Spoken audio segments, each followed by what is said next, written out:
পরীক্ষায় যদি রচনা আছে যে স্বাস্থ্যই সম্পদ, এটা নিয়ে আলোচনা করো, তাহলে কীভাবে লিখতে হবে, কোন কথাগুলো স্যার পরীক্ষার খাতার মধ্যে দেখতে চায়, সেগুলো হলো মনে রাখতে হবে। এইভাবে লিখতে হবে যে স্বাস্থ্য বা শরীর যদি ভালো থাকে তাহলে আমাদের মন ভালো থাকবে, কারণ সুস্থ শরীরে সুস্থ মন থাকে, সুস্থ শরীরে সুস্থ মন বাসা বাঁধে বা থাকে।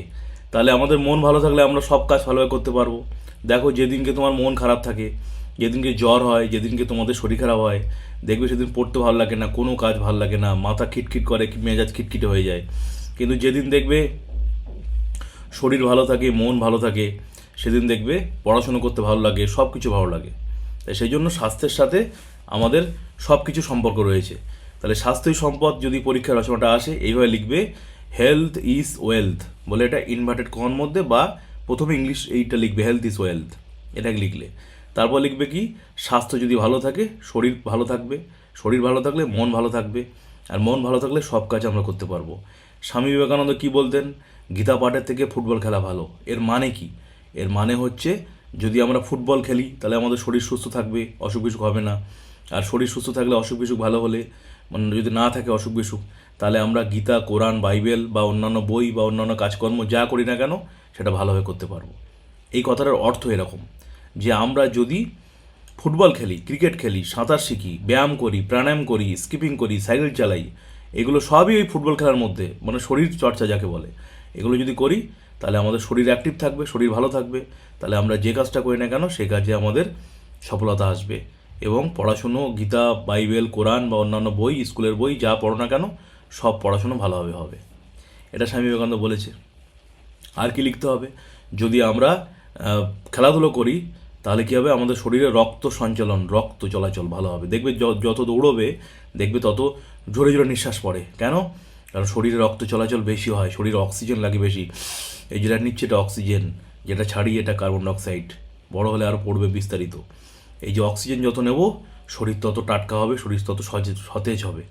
যেমন গাছের পাতায় যদি সূর্যের আলো পড়ে, গাছের পাতা দেখবে সবুজ হয়, আর গাছের পাতা সূর্যের আলো না পড়লে গাছের পাতা দেখবে হলুদ হয়ে যায়। আমাদের শরীরেও যত অক্সিজেন যাবে, শরীরে যত ভালো ভালো খাবার যাবে, ভেজাল খাবার বাদ দিয়ে শাকসবজি ভালো খাবার, যত আমাদের শরীরে সকালবেলা সূর্যের আলো পড়বে, আমাদের শরীর তত টাটকা হবে, সতেজ হবে, অসুখ বিসুখ হবে না। যত আমরা খেলাধুলো করব।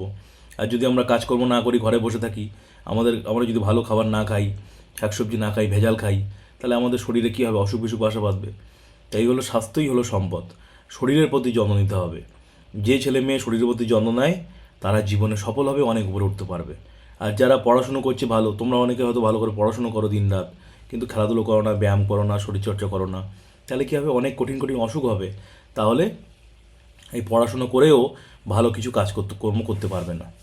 সেই জন্য যারা মিশনে পড়ে, যেসব দাদারা দিদিরা যারা মিশনে পড়ে, দেখবে মিশনে একটা ডিসিপ্লিন লাইফ আছে। বিকালে প্রতিদিন খেলতে যেতে হয়, সকালবেলা প্রেয়ারে যেতে হয়, বিকেলবেলা প্রেয়ারে যেতে হয়, টাইমে খেতে হয়। এটা ডিসিপ্লিন লাইফ, যে এটা নিয়মের মধ্যে বাঁধা জীবনটা। তাই তাদের অসুখ বিসুখ কোনো দিন হয় না। আমি যখন ছোটোবেলায় মিশনে পড়তাম, তোমাদের যখন ছোটো ছিলাম, সেই সময় আমাদের যে জীবন ধরা বাঁধা ছিল, এখন বড় হয়েছি সেই মিশনের জীবনটাই কিন্তু আমরা এখনও পর্যন্ত আমি মেনে চলি, এখনও সেই মিশনের জীবনটা। এবং আমার সাথে যারা থাকে মানে তাদেরকেও সেই নিয়মটা মেনে চলানোর চেষ্টা করি। কারণ মিশনের যে ডিসিপ্লিন, যে জীবনটা, সেটা প্রত্যেক মানুষ যদি মেনে চলে তাদের অসুখ বিসুখ হবে না, শরীর মন ভালো থাকবে। কারণ মিশনের যে জীবনটা, সকালবেলা সন্ধ্যেবেলা প্রেয়ার করা, ঠাকুরের নাম করা, তারপরে হচ্ছে টাইম মতো খাওয়া, এইগুলো বা মেডিটেশন করা, এইগুলো প্রত্যেকে মেনে চলা উচিত। তোমাদেরও তাই। তোমরাও বাড়িতে বই পড়ার পর বইটাকে ঠিকমতো যত্ন করে রাখবে, প্রণাম করবে, বইকে পড়ার পর ভাঁজ করে রাখবে, বাবা মাকে প্রণাম করবে, ঠাকুরকে প্রণাম করবে, সকালবেলা সন্ধ্যেবেলা পড়তে বসে আগে ঠাকুরকে প্রণাম করবে। তারপরে নিজের বিছানা নিজে পরিষ্কার করে রাখবে, খাওয়া দাওয়ার পর নিজের বাসন নিজে মাজবে, জামা কাপড়টা নিজে গুছিয়ে রাখবে, স্কুল থেকে এসে জুতোটা ঠিকঠাক জায়গায় রাখবে। এইগুলো আমাদের জীবনের সাথে থাকা প্রয়োজন। ডিসিপ্লিন থাকা প্রয়োজন, আর নিজের উপর নির্ভরশীল হওয়া প্রয়োজন, আত্মনির্ভর হওয়া প্রয়োজন। তা ঠিক আছে, তাহলে রচনা যেটা দিলাম, স্বাস্থ্যই সম্পদ, তাহলে শরীরটা হচ্ছে মেন সম্পদ। শরীর ভালো থাকলে সব ভালো থাকবে। যার ধরো অনেকের অনেক টাকা পয়সা আছে কিন্তু অনেক অসুখ, তাহলে সারা জীবন সে কষ্ট পাবে। আর যার টাকা পয়সা কিছু নেই, দিনে যা ইনকাম করে তাই খায়, দিন আনা দিন খায়, ডাল ভাত খায়, কিন্তু তার শরীর সুস্থ, তাহলে সে পৃথিবীর সব থেকে সুখী মানুষ। তাহলে সুখী হতে গেলে, শান্তি পেতে গেলে, জীবনে বড় কিছু করতে গেলে, তাহলে তোমাকে শরীরটাকে যত্ন নিতে হবে। স্বামী বিবেকানন্দ লাঠি খেলতো, বক্সিং খেলতো, ব্যায়াম করতো। সমস্ত সাধু সন্ন্যাসীরা প্রাণায়াম করে, ব্যায়াম করে শরীর সুস্থ রাখার জন্য। এই প্রাণায়াম ব্যায়াম কারা করেছে? ঋষি মুনি ঋষিরা, যারা শরীর সুস্থ রাখার জন্য ঋষি মুনি ঋষিরা এই প্রাণায়াম ব্যায়াম তারা নিজেরা এগুলো আবিষ্কার করেছে, যাতে আগামী দিন মানুষ এগুলো করে নীরোগ থাকে। তাহলে তোমাদের প্রত্যেকটা ছেলে মেয়ে ছাত্রছাত্রী যারা পড়াশুনো করো, প্রত্যেকের প্রাণায়াম করা উচিত, ব্যায়াম করা উচিত, মেডিটেশন করা উচিত। তাহলে দেখবে পড়াশুনো তাড়াতাড়ি মুখস্থ হচ্ছে, শরীর ভালো থাকছে, পড়তে ভালো লাগবে, সব কাজ করতে ভালো লাগবে। এই হলো স্বাস্থ্যই সম্পদ। পুরো ব্যাপারটা বুঝিয়ে দিলাম। এটাকে ভাবনা চিন্তা করে নিজেরা 8 থেকে 10 লাইন লিখবে। বলো, বোঝা গেছে? হবে পরের দিন? ইয়াস অন্য? Yes,